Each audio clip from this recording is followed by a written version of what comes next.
सभी महानुभावों को और पार्टिसिपेंट को। आज का सब्जेक्ट है वो मीता बहन ने पसंद करके मुझे दिया है। मुझे पता ही नहीं था, जब मैंने पढ़ा तब पता चला कि मेरा ये सब्जेक्ट है। तो पहले तो हम देखेंगे कि टैरो क्या है। इन्होंने बोला है, पर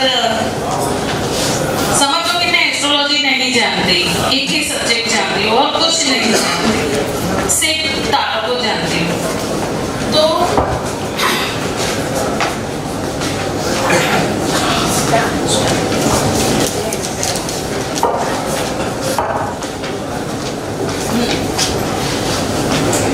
तो पहले तो हम हमारे भारत से शुरू करेंगे कि जिन आकाश गंगा में से तारों का गणित गिना गया, राशि, ग्रह और नक्षत्रों को, और भृगु ऋषि ने वो गणित को भृगु संहिता में बनाया और उसे हम ज्योतिष कहते हैं।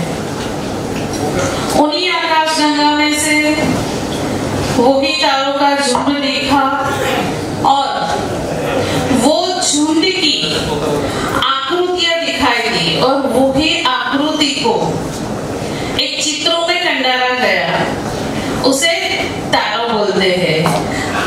तारों का मूल शब्द है TARO, तारो, जो दिखाई देता है, पर उसका बहुत भाषाओं में अपभ्रंश हुआ।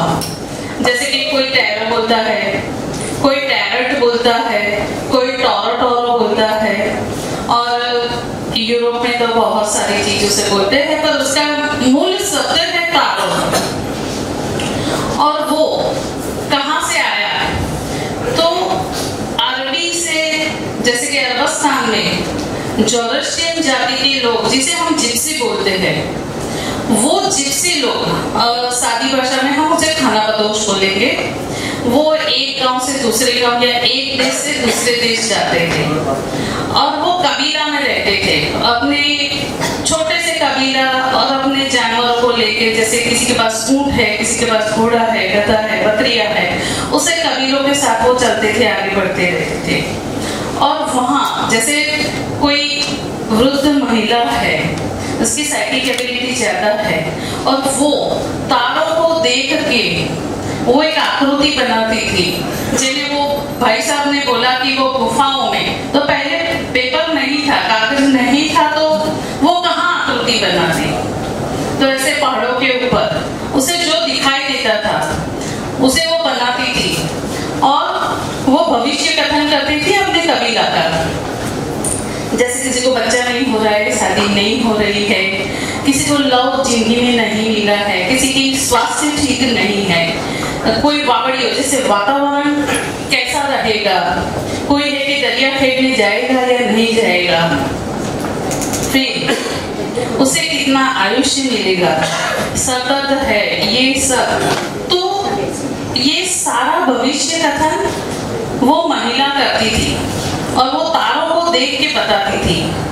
अब तो जैसे मेडिकल साइंस बहुत आगे हो गया है, तो जैसे स्वास्थ्य के लिए या बच्चे के लिए वो सब तो आ गया है, फिर भी शादी नहीं हो रही है, व्यापार नहीं चल रहा है, या लव लाइफ बखर चल रही है, रिलेशंस में प्रॉब्लम आ रहे हैं, इसका कोई इंजेक्शन नहीं बना मेडिकल में, इसीलिए तारों के पास या एस्ट्रोलॉजी के पास आना पड़ता है। तो इसी से चलता है। तो वो कैसे चलता था कि भाई वो मुखिया महिला है, वो ऐसे तारों से वावड़ियों बताती थी, ये भविष्य कथन करती थी और ऐसे उनका काफिला चलता था।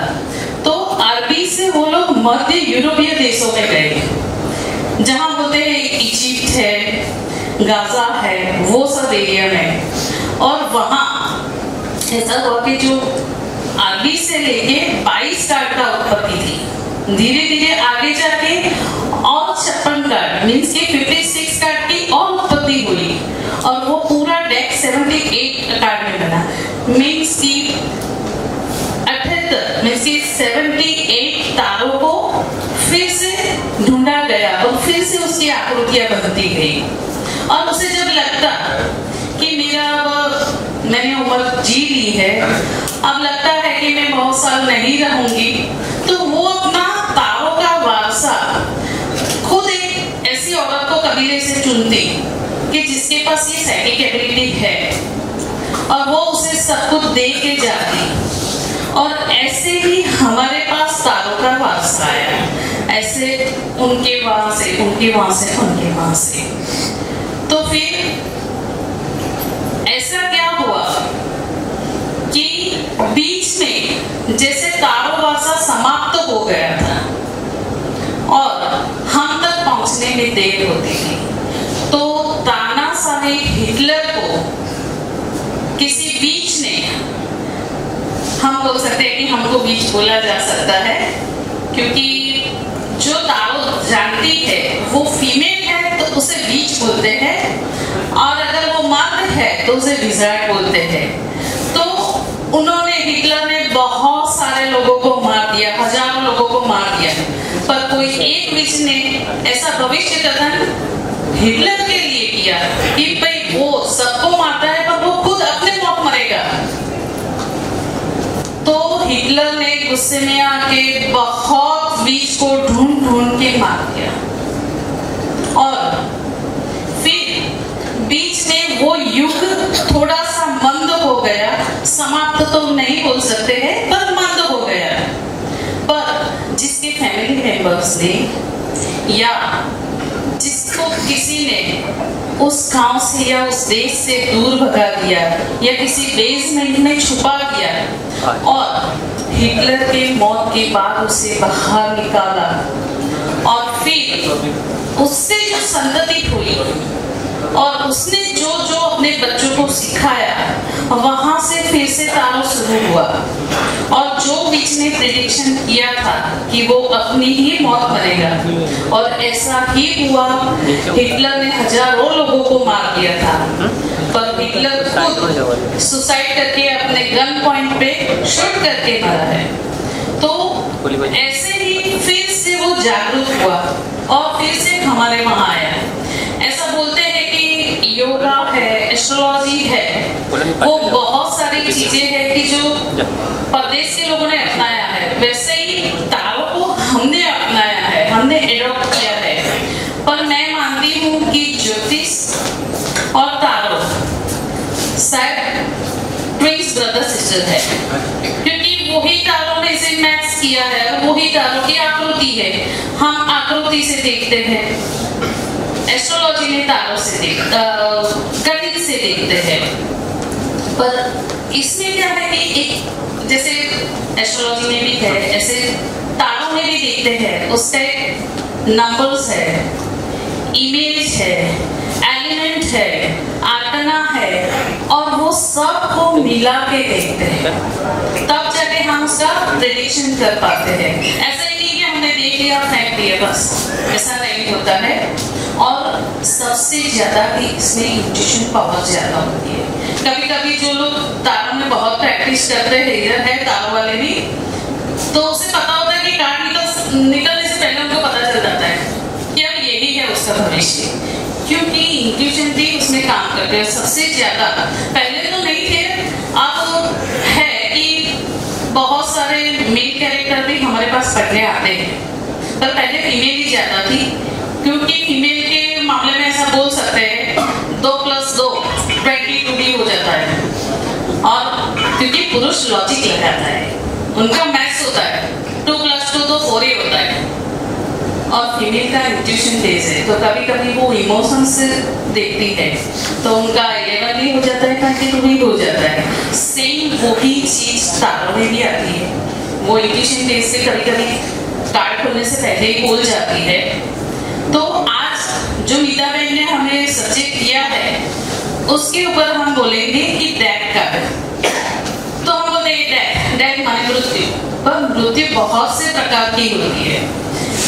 जैसे कोई है कि बस बैठ कर ही गुजर गए, कोई है कि उसे इतना प्रेशराइज किया कि वो डिप्रेशन में गुजर गए, कोई है कि उसकी सडन डेथ, कोई नहीं कि वो पैसे खा रहा है बस हॉस्पिटल के, पर अभी जाने का मैंने नाम नहीं है, बस वो पैसा यूज होता रहता है उनके घर वालों का।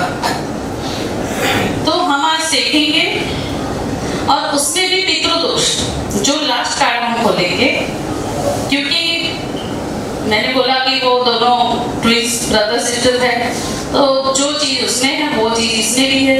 देखने का नजरिया अलग होता है, उसमें वो चेस बोर्ड जैसा है कि भाई हाथी सीधा घूमेगा, ऊंट ड्राइवर चलेगा, या वो घोड़ा टेढ़ा चलेगा, जो भी है, मुझे चेस ही नहीं आती, पर वो गणित है और उसमें ये इमेजेस नंबर सबको मिला के देखते हैं। तो हम स्टार्ट करेंगे,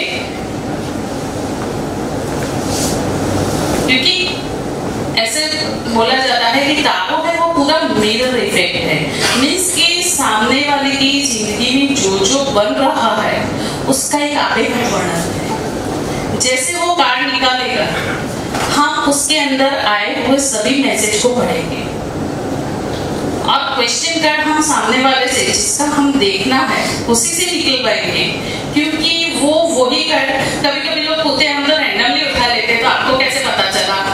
नहीं, उनके माइंड में जो चीज है वो वही कार्ड उसकी उरा में आएगा, वही पिक करेगा, बस हमें सिर्फ वो पढ़ना है।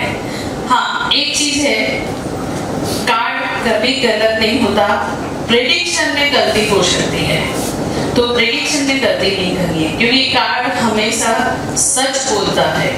तो आज हम देखेंगे कि मेजर आर्कना और माइनर आर्कना का एयर शूट, इन दोनों में ही डेट कार्ड है और किसी में नहीं है। क्यों किसी में नहीं है?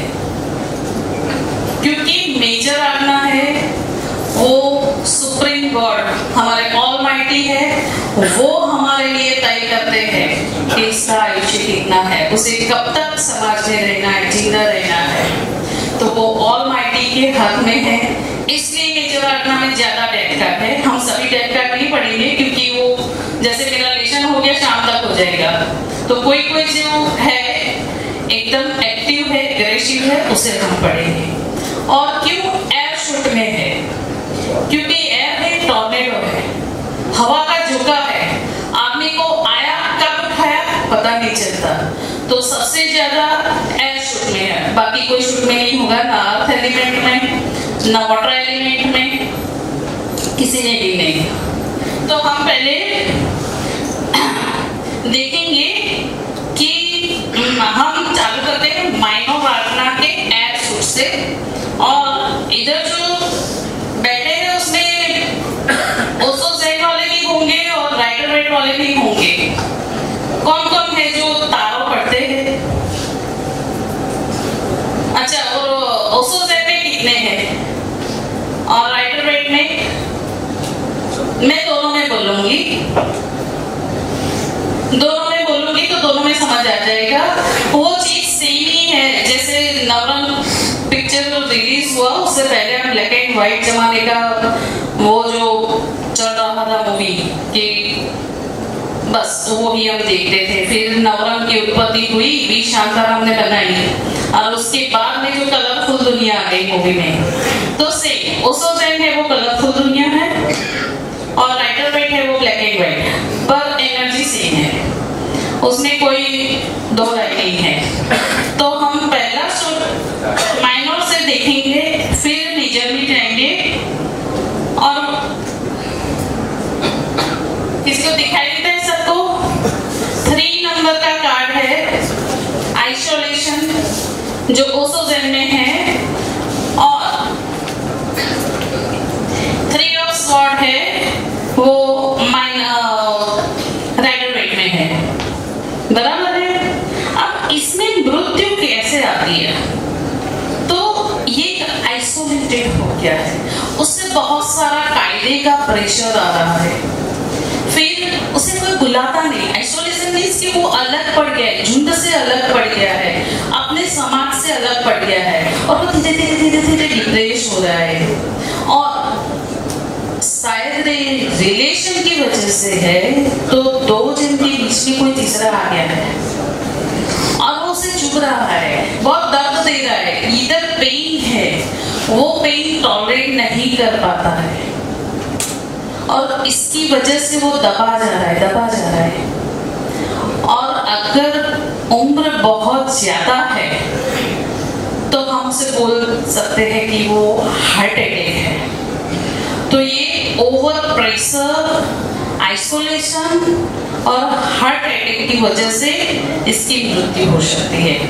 और सबसे ज्यादा कि उसको थर्ड पर्सन ने बहुत परेशान किया है और बहुत बार किया है और बहुत समय तक, और इसके लिए उसे लगता है मुझे उसे छोड़ना है, तो वो छोड़ने की जो अंदर से प्रेशर है वो उसे दबाए जा रहा है और फिर वो उसकी मृत्यु होती है।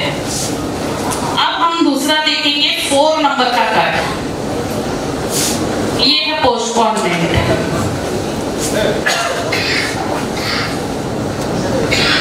और राइटर बेड में है 4 ऑफ स्वॉर्ड। अब ये कार्ड ना थोड़ा झटके वाला बोलते हैं, हम उसे ना ब्रेकिंग कार्ड बोलते हैं। ब्रेकिंग मींस कि अभी आदमी चल रहा है एकदम से उसे लगा कि मैं सिग्नल से पास हो जाऊंगा और एकदम से येलो लाइट भी आ जाती है, रेड लाइट भी आ जाती है और उसे एकदम से ब्रेक लगानी पड़ती है, तो उसे हम ब्रेकिंग कार्ड बोलते हैं। मींस कि कोई भी चीज करो, अगर कोई बिजनेस के लिए या किसी के लिए पूछ रहे हैं तो भी उसके काम में ब्रेक आ जाती है और ये धीरे धीरे धीरे बंद पड़ता है और बहुत वेट करना पड़ता है क्योंकि ये राह दिखलाता है। पर इसको हम क्या बोलते हैं कि कभी कभी नहीं हमको जैसे छींक आनी है वाला आई नहीं गई, और फिर हम बहुत देर तक ऐसे 2 मिनट 3 मिनट तक वेट करते हैं कि नहीं वो गई थी, वो अभी आ जाएगी। ये कार्ड ऐसा है। इसका मैं एग्जांपल दूं आपको, मेरी मॉम का ही एकदम से प्रेशर बढ़ गया, दौड़ा दौड़ी हो गई, सबको फोन कर दिया, एम्बुलेंस बुला ली, हॉस्पिटल में तो जैसे स्ट्रेचर निकाले वो वैसे ही डॉक्टर नर्सिस उनके ऊपर सब साधन डाल दिए, स्टार्ट कर दिया, पल्स नहीं आ रही है, बोलते नहीं अभी ये नहीं हो रहा है। तो हमको लगा कि क्या हो गया, फिर सीधे आईसीयू में बहुत सारे टेस्ट, हम बाहर खड़े हैं, हमको कुछ पता ही नहीं चलता क्या दौड़ा भागी हो रही है और नाक में से खून बहता जा रहा है क्योंकि ओवर प्रेशर की वजह से अंदर हेमरेज हो गया। और वो हेमरेज तो हो गया, फिर वो बंद नहीं हो रहा था, तो इधर सब नाक में रुई डाल के पट्टी मार दी, मुंह में थोड़ा सा प्लास्टिक का कुछ चम्मच लगा के मुंह खोल दिया कि भाई वहां से वो सांस ले सके। बहुत देर हम बाहर खड़े रहे आईसीयू में, ये हरकतें चल रही थी। 2 घंटे ऐसा चला, जितने हम थे फैमिली मेंबर्स सबने रो लिया कि अब गए क्योंकि पल्स नहीं आ रही, ये नहीं आ रहा है, नाक में से खून बह गया है, नाक बंद कर दिया है सब। थोड़ी देर बाद एक मैसेज आया, पेशेंट बोलते हैं कि उनको इधर नहीं रहना है, स्पेशल रूम लो। भाई वो तो खाली नहीं था, किसी को छुट्टी कर दी और स्पेशल रूम ले लिया, जो वो सब बाहर वाले ने दौड़ा भागी कर दी, बस तुरंत पैसे भर दिए। अब फटाफट से उनको ले लिया स्पेशल रूम में। स्पेशल रूम में सबको जाने देते थे, सब गए, अंदर गए, 5-10 मिनट हुई, आशा मम्मी हाथ कर रही है, मैंने बोला हाँ जल्दी। मैं उनको लगा लास्ट में कुछ उनको कहना है, मैसेज देना है। बोलते कोई खाना देगा मुझे तो मैंने बोला मॉम आप अभी ठीक नहीं हो, आईसीयू में थे, वो आपकी जीत की वजह से हमने ये लिया। अरे वहां तो बहुत गंदे पेशेंट थे, मैं थोड़ी ना बीमार। वो क्या हुआ, डॉक्टर को हमने पूछा ही नहीं, बोला कि अभी हॉस्पिटल में क्या मिलता है, पहले बोल दिया मैं अस्पताल का खाना नहीं खाऊंगी। वो वस्त्रापुर के आसपास जितनी लारियां वालियां थी, हमको लगा वो जा रहे हैं, जितनी भी लारियां थी जो खाना था वो लाके दे दिया पड़ी के बाहर से, और उन्होंने खाया, पड़े खाया। फिर उनको एनर्जी आई, बड़े खड़े हुए, बोले वो वार्ड बॉय को बुलाओ। तो हमने बोला भाई अभी चलो, इनकी जो इच्छा है पूरी। बोले बुधालाल की तमाकू ले आ और मसल के फिर मुझे दे। और फिर रात तक जो खाया था वस्त्रापुर की लारी का, कि जो बुधालाल खाया उन्हीं से एनर्जी आई रात को घर पे। तो ये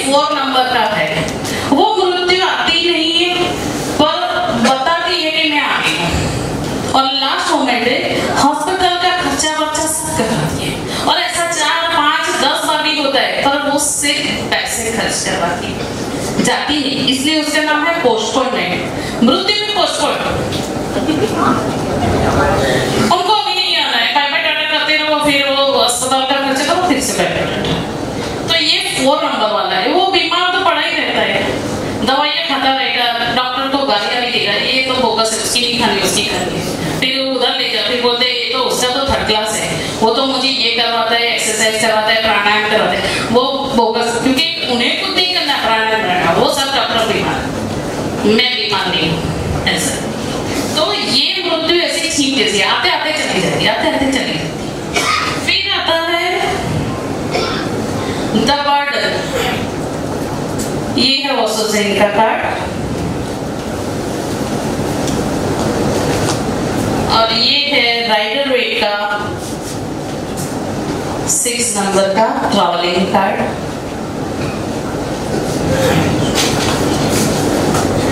इसमें ओवर प्रेशर, लोगों ने बदनाम किया है, बहुत काम किया है, जितना चाहे ये बॉस है, बॉस का कहा माना, उसे तनख्वाह इतनी नहीं मिल रही जितना वो काम कर रहा है, और उसके ऊपर और लोड डाला जाता है, और लोड डाला जाता है। सेम सोसाइटी है, समाज है, उसके ऊपर भी ऐसा ही है कि वो ओवरलोड हो गया है, बोर्डम फील कर रहा है, एंजाइटी फील कर रहा है, और उसे लग रहा कि अब मैं कब जाऊं, बराबर है।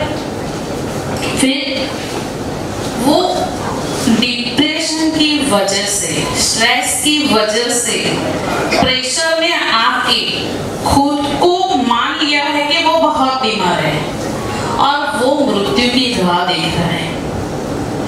मृत्यु आएगी नहीं, राह देख रहा है। इसलिए ये लोग सबसे ज्यादा बेड पे रहते हैं, मांदगी फील करते हैं, होती नहीं है, पर उन्हें रोज ऐसा लगता है मेरे बैग में मुझे इधर गया, मुझे किसी ने कुछ कर दिया है, टोने टोट के, और अब मेरी मृत्यु आने वाली। सबको वो जाहिर भी कर देता है, अब क्या हमारे पास बहुत कम दिन है, अब क्या हमारे पास बहुत कम दिन है, और सब लोग उसे मिलने भी आते रहते हैं कि भाई वो जाने वाला है, जाने वाला है, और वो लंबा मांगी फील करता है। और फिर जब डेथ होती है, क्योंकि जितनी सांसें ऊपर वाले ने लिखी है उतनी तो उसे लेनी है, चाहे अच्छे के लिए या बीमारों के लिए। तो ये कार्ड है कि भाई, और वो वहां से भागना भी चाहता है पर भाग नहीं सकता, क्योंकि वो खुद को मानता है कि मैं बीमार हूं, तो भागेगा नहीं, पर वो पथारी अपने आप पकड़ लेगा। तो ये है बर्डन वाला कार्ड, कि बर्डन से मृत्यु आती है उसकी, डिप्रेशन से आती है। अब आता है रिबर्थ, ये ओसोजेन का है, और ये है 10 ऑफ स्वॉर्ड जो राइडर वेट का है। अब इसमें क्या है कि किसी को एक तलवार मारोगे तो वो मर जाएगा, पर इसे ना 10 तलवार ठोक दिए तो क्या होगा? कोई इसके ऊपर जुनून निकाल रहा है, खुन्नस निकाल रहा है, उसे मारने की कोशिश कर रहा है, और वो खुद भाग भी रहा है। पर इसे कैसे मृत्यु आएगी?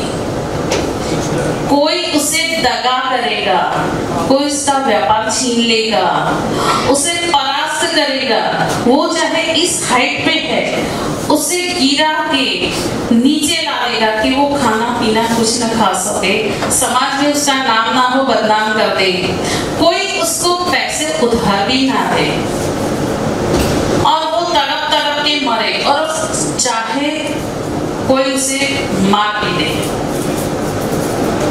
तो ये है 10 ऑफ स्वॉर्ड। अब हम देखेंगे मेजर आत्मा का, जो ऑलमाइटी अपने हाथ में रखते हैं और कर्मों का हिसाब देते हैं। तो ऑलमाइटी क्या करते हैं? ये कार्ड आपको ओसोजेन में थंडरबोल्ट है, और ये है द टावर। अब ये कार्ड कैसा है? जैसे WTC, वर्ल्ड ट्रेड सेंटर कैसे गुजरा, कि अभी चहल पहल है उसमें, बिल्डिंग में पूरे लोग खुश है, लोग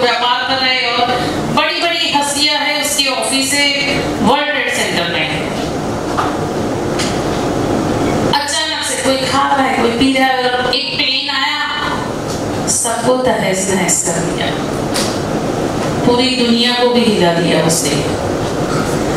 कोई ऊपर से नीचे गिर रहा है अपने आप को बचाने के लिए, कोई अंदर जल रहा है, कोई ये देख के या सुन के या धमाके से बेहोश हो के या उसका हार्ट अटैक आ गया है, पर बचने की उम्मीद तो किसी की नहीं है, क्योंकि जो नीचे है उसके ऊपर ही बिल्डिंग गिरी तो वो भी दब गए।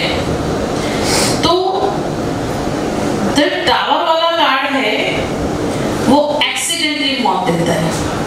अभी नहीं है, बस आपको सिर्फ न्यूज मिलती है कि ये नहीं है, और आप कभी कभी देखने जाओ तो उनका कुछ मिलता भी नहीं, न बॉडी न चीजें, ऐसा भी होता है। तो ये एक एक्सीडेंट मौत है। जो मेरे पास पड़े हैं उसे पता है कि मैं उसमें कौन सी क्लिप दिखाती हूँ। फिर आता है द ट्रांसफॉर्मेशन, ये आपको पता होगा। और द डेथ। अब ये कैसा डेथ है कि इसे बोल सकते हैं कि किसी की छाती पर बैठ के मुंह बदलना। जिसने उसे ऊपर लाया है उसी आदमी को ये दबाता है, प्रेशर देता है, और ये गवर्नमेंट वाला कार्ड है। जो गवर्नमेंट में बहुत पैसे खा गए ना, उसकी सब करतूतें फिर बाहर आती है, और सोशल प्रेशर आता है, कायदे का प्रेशर आता है, बहुत सारा प्रेशर इसके ऊपर आता है। मीन्स कि ये लोग उसके ऊपर बैठ गए हैं, तो प्रेशर की वजह से ये मृत्यु होती है, और कभी कभी ये मृत्यु अपमृत्यु भी होती है, क्योंकि ये डेथ लोगों की वजह से आई है, लोगों के प्रेशर की वजह से आई है। उसने कुछ चुना नहीं है, पर उसके जो किया है उसी की वजह से वो अंदर से भर गया है, और इसकी वजह से आती है।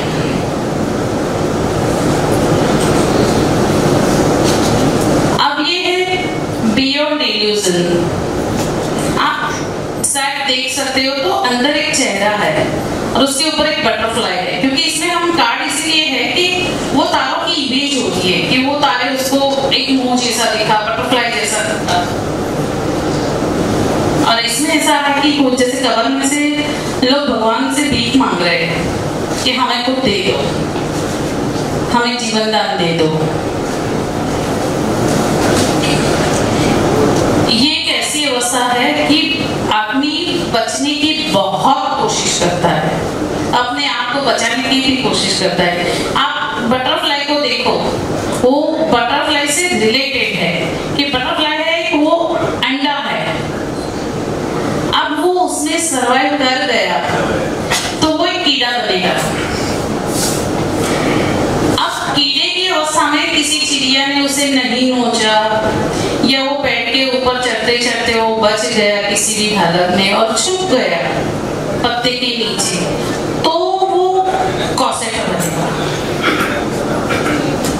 वो कॉसेटर की अवस्था में किसी ने उसे नहीं पीसा, नहीं नोचा, तो वो धीरे धीरे बटरफ्लाई बनेगा। तो ये पूरी अवस्थाएं उसे भुगतनी पड़ती है।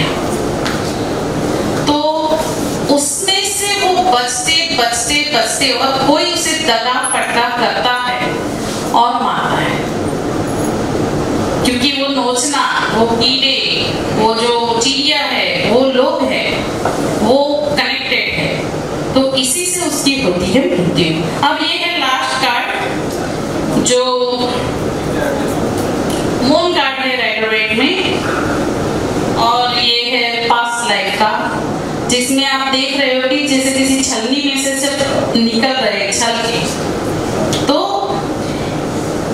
इसी को ही हम बोलते हैं पितृदोष, क्योंकि वो सब कर्म इकट्ठे है और आपके साथ उसे जाना है उसी में छलनी में से निकल के। और वो जो लेजर्ड है वो अपना कलर बदलती है, जैसे गुजराती में उसको काचिंडा बोलते हैं ना। हाँ, तो कर्म भी उसका ऐसे भगवान देता है कि अभी उसे अच्छा करने की कोशिश करता है, फिर नहीं होता, वो पीछे हट जाता है, कोई से दबा देता है, और वो चाहे वो लॉस कर देता है या कोई उसे ऐसे फंसा देता है अलग साइन में, किसका सिग्नेचर कर दिया या किसका नाम लेके, तो वो कर्म की छलनी में, पर वो उसे पिछले जन्म का या उनके पितरों पे श्राप या इसी की वजह से उसको ये सब होता है कि वो सक्सेस होने की कोशिश करता है, टीला बन के फिर नीचे आ जाता है, फिर चढ़ता है, फिर नीचे आ जाता है। तो इससे ये पास्ट लाइफ की कर्मों की वजह से भुगतना है, पितरों के आशीर्वाद या उनका श्राप, उनसे उनको भुगतना है। तो ये सब हमने बहुत 6-7 कार्ड लिए हैं, उसके बहुत सारे हैं, पर शायद टाइम मिलेगा तो हम दूसरे कार्ड जैसे ट्रैवलिंग कार्ड है, लव कार्ड है, उसकी चर्चा करेंगे। अभी के लिए ये समाप्त करते हैं। ओके,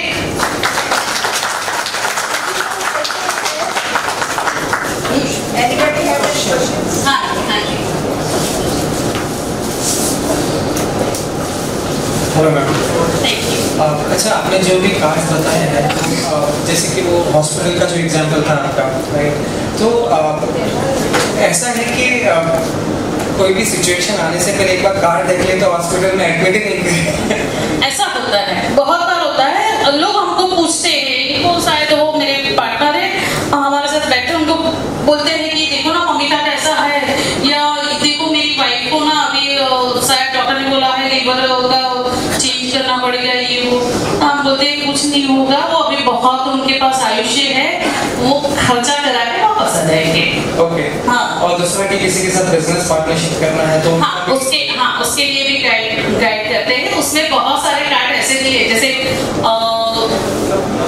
फ्रेंडलीनेस कि उससे 2 आत्मा को मिलाता है, फिर हार्मनी कार्ड, उसमें भी 2 आत्मा, तो मीन्स कि उसमें बिजनेस पार्टनर अच्छा होता है जो आपको कमा के देता है। हाँ, राइडर वेट में लवर्स कार्ड। हाँ, लवर्स कार्ड भी है, वो भी पार्टनरशिप, बहुत से सारे कार्ड है कि जो पार्टनरशिप करवाता है। ओके, हाँ, I am sorry to ask, but इसका जो because I am very new to tap, तो एक्यूरेसी मतलब कितना हम इस पे रिलाई कर सकते हैं? ऐसा मैं नहीं बोलूंगी, इनको पूछो। नहीं, वो मैं बताऊंगी। ठीक है, एक्यूरेसी 110% है, ओके, प्रोवाइडेड रीडर इंटरप्रेट उसको कौन कर रहा है। ओके। नहीं, कभी कभी मेरे पार्टनर, सुनो, मेरे पार्टनर है वो एस्ट्रोलॉजर है, मुझे एस्ट्रोलॉजी नहीं पता, वो कुंडली देखते हैं, मैं कार्ड देखती हूँ। कभी कभी ऐसे क्लाइंट आ जाते हैं कि उनको बहुत इमरजेंसी है कि भाई अभी मुझे ना टिकट लेनी है पॉलिटिक्स में, मुझे मिलेगी कि नहीं, वो कुंडली देखते हैं, मैं एक कार्ड निकालती हूँ, मिल जाएगा, चलो, फिर कुंडली पूरी देखनी पड़ती है, पर वो आंसर सही। ओके, क्योंकि आपने बताया कि टोटल 78 कार्ड्स हैं, 78, और ओशो में एक कार्ड ज्यादा होता है, 79 कार्ड होता है। हाँ, तो ये कार्ड यानी कि अगर यू नो एक किसी के लिए है तो मतलब कंफ्यूजन यही है कि वही कार्ड आएगा जिस पे हम रिलाई हो सकते हैं कि दोबारा एक बार ट्राई करना चाहिए। नहीं, कार्ड के साथ ऐसा चीटर नहीं करना है, आपकी जो डेस्टिनी है कार्ड वो ही आएगा। ऐसा नहीं कि इसमें तो मुझे चाहिए था वो नहीं आया, हम दूसरा निकाले थे, तो वो तो पूरा डेक निकल जाएगा। मेरी एक स्टूडेंट थी ऐसा करती थी, सुबह ना एक कार्ड निकाले थी, बोले नहीं ये तो बराबर नहीं है, दूसरा निकाले, पर बंदा शाम तक वही था जो पहले निकला था। क्योंकि देखिए, अगर मैं आपके पास आता हूँ, I'll remove one card, okay, किसी और टैरो के पास जाता हूँ, वहाँ पे हो सकता है दूसरा कोई कार्ड आ जाए, तो कौन से कार्ड पे मैं रिलाई करता हूँ? देखो, पहले तो किसी एक पे आप भरोसा करो, बराबर है। और दूसरी बात कि एस्ट्रोलॉजी में भी ऐसा होता है कि किसी एक एस्ट्रोलॉजर ने प्रेडिक्शन किया वो अलग होगा, दूसरों ने किया वो भी अलग होगा, मीन्स आपको राय अलग अलग ही मिलेगी। तो टैरो में भी ऐसा ही होगा कि मैं जैसा तारो देखती हूँ, कोई दूसरा है उसने उसे और ही चीज देखती है।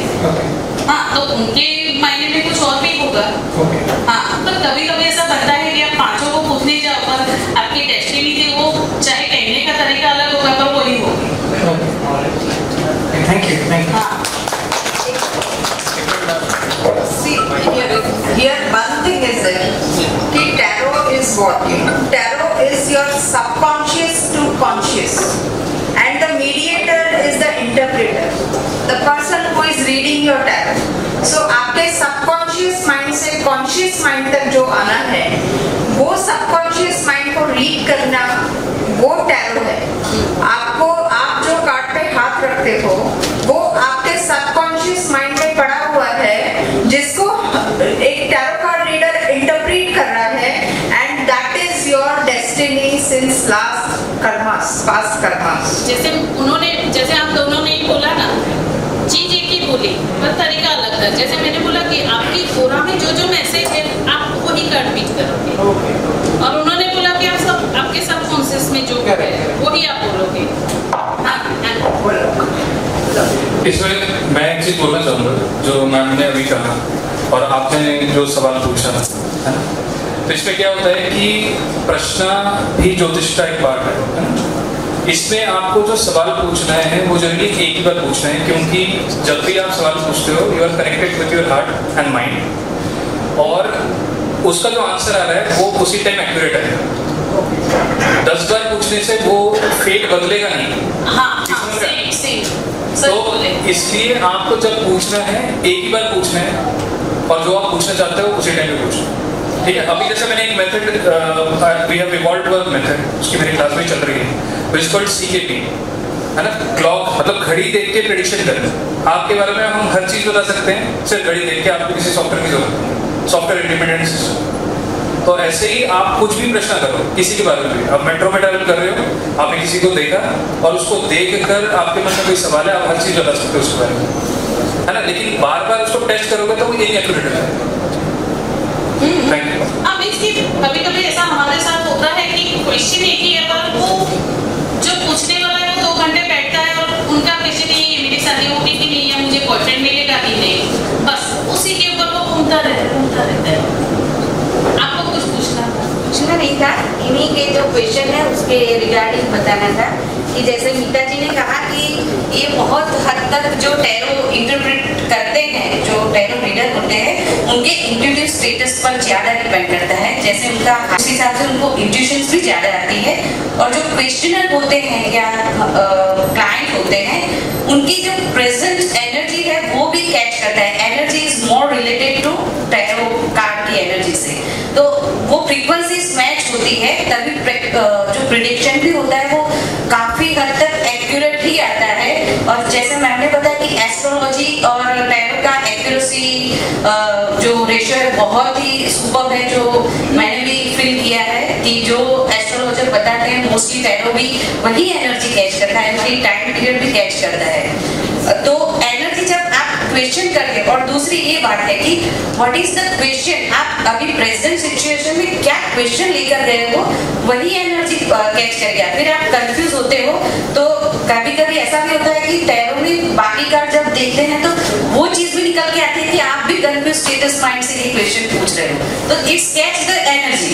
ये रिजल्ट वाला कार्ड जो मैंने निकाला ना, वो अगर पहला ही कार्ड पर्सनालिटी कार्ड में आता है ना, हम सामने वाले को नाप लेते हैं कि वो हमारा टेस्ट लेने आया है, बहुत कुछ पूछ के फिर जज करेगा हमको, फिर हमको ये भी लगता है कि वो फीस देगा कि नहीं, क्योंकि उसे लगता है मुझे सब कुछ आता है। यस, क्योंकि टैरो एक कार्ड से भी रीड करके, बहुत जो एक्सपर्ट रीडर्स है वो एक कार्ड से भी आपका पूरा क्वेश्चन है उसका आंसर देंगे। मीन्स पहले कार्ड से हम सामने वाले को पूरा देख लेते हैं कि अभी इनके माइंड में क्या चल रहा है। और ऐसा नहीं है, बेसिकली आपकी ऑरा, जैसे मैडम ने बताया, ऑरा और जो एनर्जी मैच करता है वही टैरो में भी एक डिवाइन एनर्जी होती है, उसे भी क्लींस चार्ज करना पड़ता है, तो काफी प्रोसेस होती है, उस हिसाब से इंटरप्रेटर पर और रीडर्स पर डिपेंड होता है। कभी कभी ऐसा होता है कि सामने वाला ना हमारी एनर्जी इतनी खा लेता है कि हमें ऐसा लगता है कि हम अभी खा के आए हैं, पेट में अभी एक दाना भी नहीं बचा है और हम ड्रेनिंग हो रहे हैं, उसे हम साइकिक अटैक बोलते हैं कि सामने वाले का अटैक इतना रहता है कि वो आंखों में आंखें डाल के 2 घंटे इतना हमें हिप्नोटाइज करता रहता है कि हम खत्म हो जाते हैं। और ये एस्ट्रोलॉजी नहीं है जिसमें मैथ्स नहीं दिखता, जिसमें चित्र देखते हैं, और उनकी ऊर्जा तो हमारी ऊर्जा ही खा जाते हैं वो लोग, तो फिर उनके